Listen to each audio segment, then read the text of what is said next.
أعوذ بالله من الشيطان الرجيم بسم الله الرحمن الرحيم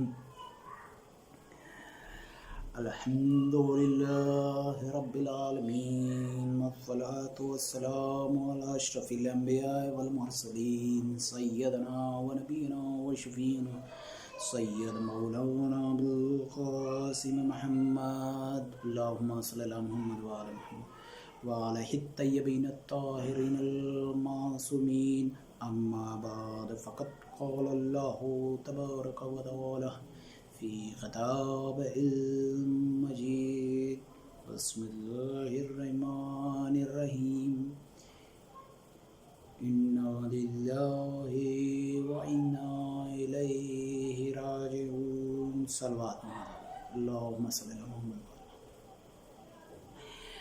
ارشاد رب العزت ہو رہا ہے کہ خدا کی جانب سے آئے ہو پلٹ کے واپس خدا کی جانب واپس جانا ہے. جو بھی انسان عالم دنیا میں آیا ہے اسے واپس پلٹ کے خدا کی بارگاہ میں جانا ہے.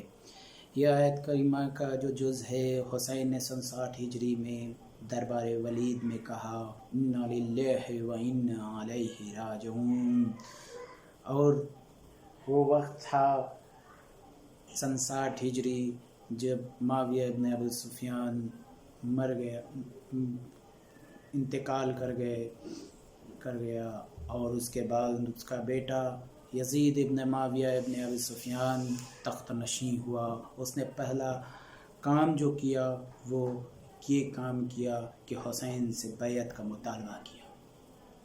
حسین سے بیعت کا مطالبہ کرنے کے لیے اس نے اپنے گورنر جو مدینے میں تھا اس کو اطلاع دی، اور مدینے میں جو گورنر تھا وہ ولید تھا.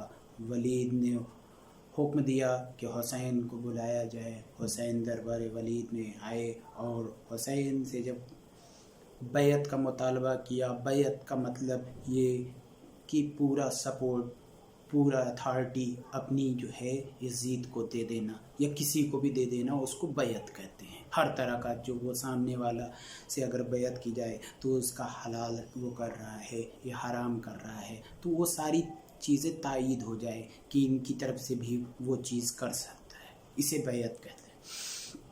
بیعت کا ایک چھوٹی ڈیفینیشن. ولید نے مطالبہ بیعت کیا، حسین نے تاریخی جملہ بیان کیا، تاریخی جملہ کہا اے ولید مجھ جیسا اس جیسے مطلب یزید جیسے کہ بیعت ہرگز نہیں کر سکتا. عزیزان محترم آئیے ذرا دیکھیں کہ مجھ جیسا مطلب حسین جیسا کیا کردار ہے اور اس جیسا مطلب یزید کا کیا کردار تھا. اس پہ تھوڑی سی روشنی ڈالتے ہیں. یزید وہ بدترین انسان تھا جو اس زمانے کا سب سے بدترین، اس زمانے سے نہیں بلکہ یہ کہا جائے کہ تا قیامت تک ایسا بدترین شاید ہی کوئی پیدا ہوگا جس کے لیے حسین نے وہ جملہ استعمال کیا ہے. یزید ایسا پسترین انسان تھا جس میں ہر وہ برائیاں پائی جاتی تھی جو عالم انسانیت کو خطرے میں ڈال سکتی تھی. وہ شرابی تھا، زناکار تھا، حلال محمدی کو حرام محمدی کو حلال کر رکھا تھا. اس نے سن 61 ہجری کے بعد شہادت امام حسین کے بعد کھلا اعلان کر دیا کہ وہ مسلمان نہیں ہے بلکہ وہ منکر اسلام ہے. اس نے کھلا اعلان کر دیا. نہ کوئی وحی آئی، نہ کوئی قرآن نازل ہوا. یہ تو بنی ہاشم کی ڈھونگ تھا جو رسول نے، جو محمد نے رچا. یہ تو ایک کہانی تھی، ایک افسانہ تھا. کاش میرے آباء و اجداد احد میں جو مارے گئے ہیں وہ موجود ہوتے تو دیکھتے کہ میں نے اپنے آباء و اجداد کے قتل کا بدلہ علی کے بیٹے رسول کے نواسے سے کس طرح سے لیا. کتنا خوش ہوتے. یہ لفظ ہے یزید کے. عزیزان محترم، یزید ایسا لفظ ہے، ایک ایسی گالی بن کے اٹھا 61 ہجری کے بعد کہ آج 61 ہجری سے لے کر اور 1400 سال گزر چکے ہیں، لیکن کوئی والدین، کوئی والد، کوئی آدمی چاہے جتنا بھی گنہگار ہو، چاہے جتنا بھی بدترین ہو، لیکن اپنے اولاد کا نام یزید نہیں رکھتا۔ سمجھیے یہ یزید کا کردار ہے، جو حسین نے اس کو آئینہ دکھایا کہ مجھ جیسا انسان تجھ جیسے کی بیعت کبھی نہیں کر سکتا۔ ہاں اذان محترم، آئیے حسین کی صفت کو بیان کرتے ہیں۔ حسین اس کردار کا نام ہے جو انسانیت کو بچا رہا ہے۔ حسین اس کردار کا نام ہے جو اصلاح اسلام کو آ رہا ہے۔ حسین بی بی فاطمہ کی اولاد ہیں۔ بی بی فاطمہ، وہ فاطمہ جن کے لیے آئے تطہیر آئی، یا آئے تطہیر کے فرزند ہیں، یا آئے تطہیر کے وارث ہیں۔ یہ رسول کے بیٹے، نبی کی اولاد ہیں، آزاداران مظلوم کربلا یہ حسین ہیں جنہوں نے انسانیت کا پیغام دیا۔ پیاسوں کو وقت 61 ہجری کا آخری وقت تھا، شاید محرم کے کچھ وقت پہلے یا 2 محرم سے پہلے، جب حسین ہجرت کر کے مکے سے کوفے کی جانب روانہ ہوئے تھے، تو اس دوران ایک واقعہ پیش آیا کہ حر اپنے 1000 ساتھیوں کے ساتھ حسین کے قریب آیا۔ حالت یہ تھی کہ اگر اسے پانی نہ دیا جاتا تو 1000 لشکر اسی وقت ہلاک ہو جاتے۔ حسین نے کوزے کو کھول دیا، 1000 فوجوں کو پانی پلایا، گھوڑوں کو پانی پلایا، سب کو پانی پلانے کے بعد جب ان میں توانائی آئی تو حر نے لیام فرش پہ امام حسین پہ ہاتھ رکھا، اے حسین میں تمہیں کوفے نہیں جانے دے سکتا۔ یہ دشمن تھا جسے حسین پانی پلا رہے تھے، جسے حسین پیغام انسانیت سنا رہے تھے، دکھا رہے تھے۔ عزیزتران مظلوم کربلا، حسین نے ایک لفظ کہا کہ اے حر، تیری ماں تیرے غم میں روئے، تیرے غم میں بیٹھے۔ یہ اس وقت کی رب کی سب سے بڑی کالی یا کہے نازیبا باتیں ہوتی تھی کہ اگر کسی کو کسی کی ماں کے مخاطب کر کے کوئی آواز دیتا تھا تو اس پہ کیا گزرتی تھی۔ یہ حر نے پلٹ کے کہا، اے حسین، اگر آپ فاطمہ زہرا کے فرزند نہ ہوتے تو میری زبان سے بھی کچھ گستاخی آتی۔ ذرا سوچئے، دشمن بھی حسین کی عصمت پر، حسین کے کردار پہ ایک حرف لفظ نہیں بول سکتا، کیونکہ حسین کا کردار یہ کردار تھا، یہ حسین تھے۔ ابھی کا نہیں بلکہ ابھی اور آگے بڑھیے، 10 محرم سن 61 ہجری جب وقت عصر عاشور آیا، حسین کو تنہا کھڑے تھے مقتل میں اور رج پڑھ رہے تھے۔ حسین نے اشکیا 30,000 کے مجمع کو مخاطب ہو کے بیان کیا کہ اے اشکیا، اے لشکریوں، یہ بتاؤ تم میری جان کے دشمن کیوں بنے ہو؟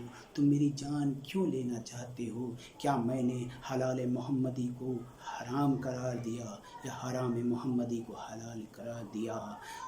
میں جانتا ہوں کہ تمہارے سینے میں جو دل ہے وہ سیاہ ہو چکا ہے، میری نصیحتوں کا اثر تم پہ نہیں ہونے والا ہے، لیکن میں اپنے بات پوری کرتا ہوں۔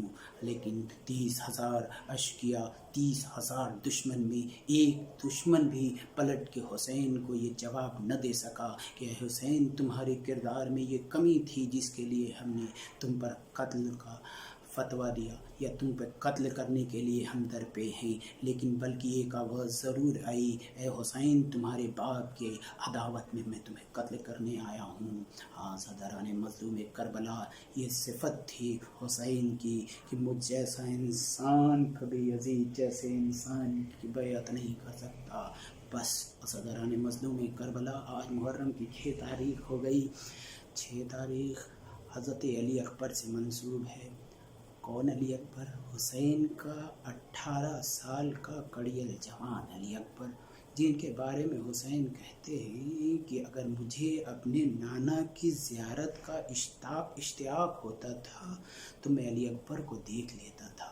علی اکبر شکل میں، صورت میں، سیرت میں، رفتار میں، گفتار میں رسول خدا کے مشابہ تھے، ہم شکل پیغمبر تھے۔ حسین نے علی کہ علی اکبر کے مصائب کو بیان کرنا ہے۔ حسین نے آغاز عاشور کی صبح اذان علی اکبر سے شروع کیا۔ حضرتان حسین اصحاب شہید ہو چکے ہیں، انصار شہید ہو چکے ہیں، دوست مارے جا چکے ہیں، اعزہ کی باری بھی آ چکی، اون محمد شہید کر دیے گئے۔ حضرتان حسین قاسم کا لاشا پامال ہو چکا۔ اب علی اکبر حسین کے سامنے ہیں، بابا مجھے مرنے کی اجازت دے دیجیے۔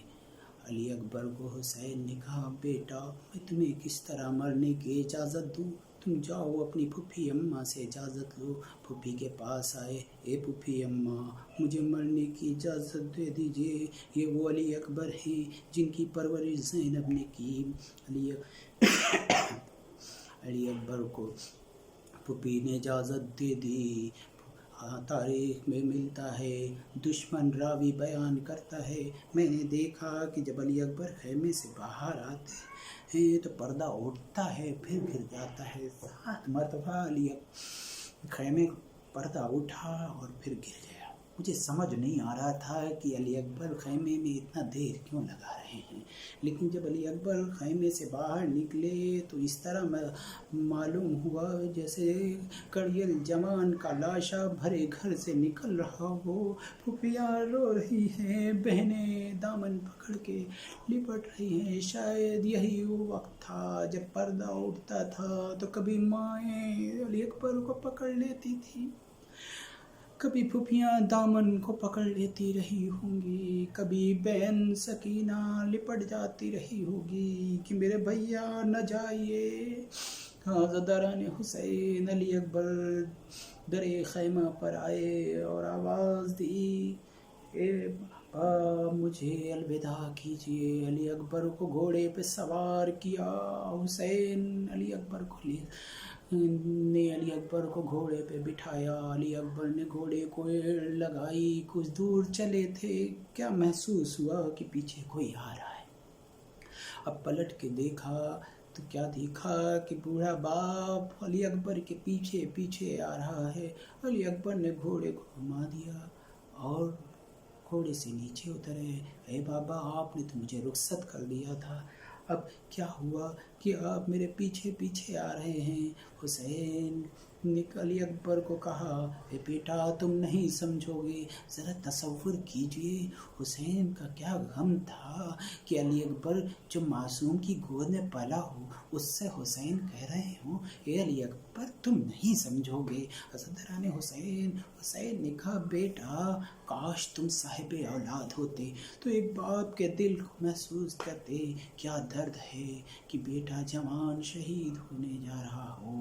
حسین نے علی اکبر کو جدا کیا، الوداع کہا۔ علی اکبر میدان کارزار میں آئے، جنگ کی، حتیٰ کہ ایک بہادر جنگجو علی اکبر کے سامنے آ گیا۔ حسین نے بی بی ام لیلہ کو آواز دی، اے لیلہ تم اپنے بیٹے کے حق میں دعا کرو، علی اکبر کے لیے دعا کرو۔ ام لیلہ نے نماز بچھا دی، ہاتھ کو بارے میں بلند کر دیا اور آواز دی، اے آدم کو حوا سے ملانے والے، اے یوسف کو یعقوب کے پاس لانے والے، میرے یوسف کو، میرے علی اکبر کو واپس پلٹا دے۔ ابھی دعا کے جملے پورے نہ ہوئے تھے کہ علی اکبر میدان سے پلٹے اور آواز دی، اے بابا مجھے پیاس نے مارے ڈالا ہے، اے بابا اگر ایک گھونٹ پانی مل جائے تو میں نے دکھا دوں کہ علی کے پوتے کی کیا جنگ ہے، حسین کے بیٹے کیسے جنگ کرتا ہے۔ حسین نے سر کو جھکا لیا۔ حضرتان مظلوم کربلا وہ حسین کیسے جواب دیتا جسے پتہ ہے کہ خیمے میں ایک قطرہ آب نہیں ہے۔ علی اکبر کو بھی معلوم تھا لیکن نہیں معلوم کس لیے سوال کر لیا۔ حسین نے آواز دی، بیٹا ایک تدبیر کرتے ہیں، اپنی زبان کو میرے دہن میں ڈال دو، شاید کچھ نمی محسوس ہو تمہیں راحت مل جائے۔ علی اکبر نے زبان کو حسین کے دہن مبارک میں ڈالا، فوراً کھینچ لیا. اے بابا میری آپ کی زبان تو مجھ سے زیادہ خشک ہے. حسین نے آواز دی بیٹا جاؤ اب تمہیں تمہاری دادی کوثر پہ سیراب کریں گی. حسین سے پھر الوداع ہوئے. علی اکبر میدان کارزار میں آئے. جنگ کرتے کرتے ایک شکی نے ایک ایسی برچھی ماری علی اکبر کے سینے میں پیوست ہو گئی. علی اکبر گھوڑے سے زمین پر آئے. ابھی تک جتنے شہید گھوڑے سے زمین پر آتے تھے وہ آواز دیتے تھے آقا میری مدد کو آئیے, بھیا ماموں میری مدد کو آئیے, چچا میری مدد کو آئیے. لیکن یہ اکلوتا شہید ہے جس نے مدد کے لیے حسین کو نہ پکارا. پتہ تھا کہ میرا بابا اکیلا ہے کس طرح آئے گا, بلکہ علی اکبر نے کہا علیک منی سلام, میرے بابا میرے سلام کو قبول کیجیے. عزاداران حسین نے مرثیہ پڑھا. اے بیٹا تمہاری اس آواز نے میری آنکھوں کی روشنی چھین لی. عزاداران مظلوم کربلا حسین علی اکبر کے قریب کسی طرح سے پہنچے. کیا دیکھا جوان بیٹا ایڑیاں رگڑ رہا ہے. بیٹا کیا تکلیف ہے, سینے پہ ہاتھ کیوں ہے؟ علی اکبر نے کہا اے بابا سینے میں برچھی کا پھل ہے لگا ہوا ہے. علی اکبر کے برچھی کے پھل کو دیکھا. حسین دو زانو ہو کے بیٹھ گئے. اب آستین کو پلٹا, سینے پہ ایک ہاتھ رکھا اور ایک ہاتھ برچھی کے پھل پہ رکھا. حسین ایسا کوئی غم کسی باپ کو نہ دکھائے جیسا حسین مظلوم نے کربلا میں دیکھا. جوان بیٹے کے سینے سے برچھی کے پھل کو کھینچا, خون کا فوارہ جاری ہوا. علی اکبر کی روح جنت کو پرواز کر گئی. عزاداران حسین, مظلوم حسین, ضعیف حسین, بوڑھا حسین, کیسے جوان کے جنازے کو اٹھایا اور کس طرح خیام حسینی کی طرف لے گیا مجھے نہیں معلوم. عزاداران حسین بس اتنا سا معلوم ہوا کہ جب خیام حسینی نظر آنے لگا تو آواز دی بنی ہاشم کے بچوں آؤ آؤ اپنے بھائی کے جنازے کو خیمے میں لے جاؤ. بوڑھے باپ سے جوان کا لاشا نہیں اٹھتا. عزاداران حسین بنی ہاشم کے بچے آئے اور علی اکبر کے جنازے کو لے کر خیام حسینی میں لے آئے. بیویاں میں تلاتو مچ گیا. واہ برا واہ حسینہ کی صدائیں بلند ہونے لگی. اعلیٰ لعنت اللہ علی قوم الظالمین. بار الہ ہمارے سب مختصر سی عبادت کو قبول فرما اور اس کرونا جیسی وبا کو ختم کر اور ہم سارے عالم انسانیت کو محفوظ کر اور ہم عزاداران حسین کو عزاداری کرنے کا اور اس کو فروغ دینے کی صلاحیت عطا کر اور اس کو آئندہ سالوں میں بھی اور فروغ دے. جو عزاداران مظلوم کربلا حسین کے عزا کرنے کے لیے اپنے وطن نہ جا سکے ہوں انہیں کے دلوں میں تسلی اور صبر عطا کر کہ وہ اپنے آپ کو کسی طرح سے محفوظ کر کے خود عزا کر لے. عزاداران حسین کو محفوظ رکھ اور بار ماہم کے جو ظہور میں تاجیل فرما. ہمیں ان کے عوام و انصار میں شامل فرما. تقبل منا.